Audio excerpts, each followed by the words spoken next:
The sex industry is complex and contains many different worker experiences, from extreme violation of human rights to middle-class employment, and many experiences in between. This means not just that it's hard to talk and write about, but that it's really difficult to make effective policies that protect the people who work in the industry from exploitation and other potential harms while not encroaching on their livelihood and bodily autonomy. People who work in the sex industry do so by choice, circumstance, or coercion, and sometimes it is difficult to distinguish among these situations.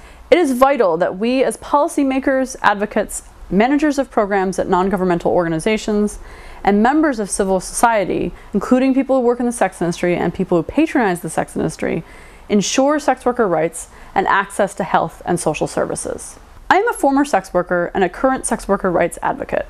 I work with local sex worker communities in my hometown of New York City to create visibility and awareness of the stigma and discrimination that sex workers face. I also do information and communications technology development and technical assistance for grassroots groups through my work with the International Women's Health Coalition and the Global Network of Sex Work Projects.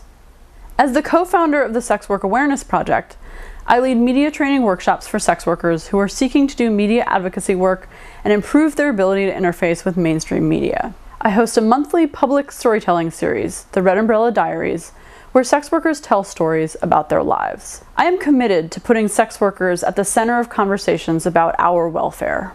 To improve the lives of all people in the sex industry, including women, men, and transgender women, we need to have a vision of what the ideal would be.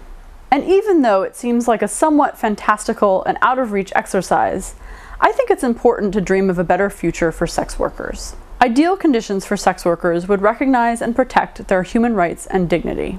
For me, a positive future for sex workers would have two different dimensions: economic justice and bodily autonomy.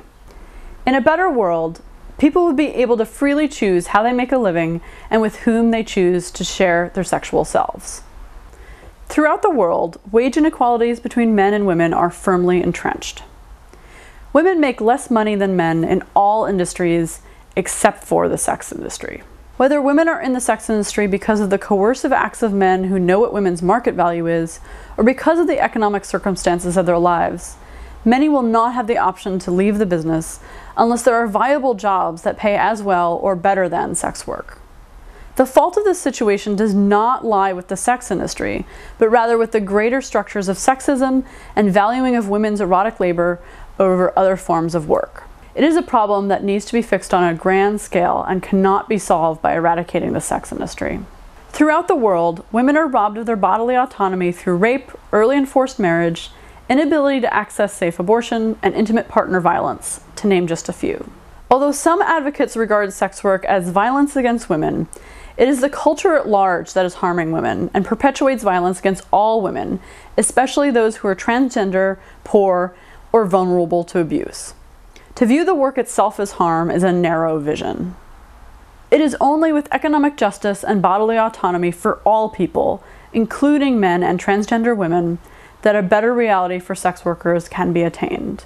So my charge to you, and to people working to improve the living conditions of sex workers around the world, is to consider the much needed steps that will take us closer to this distant but hopefully not impossible dream.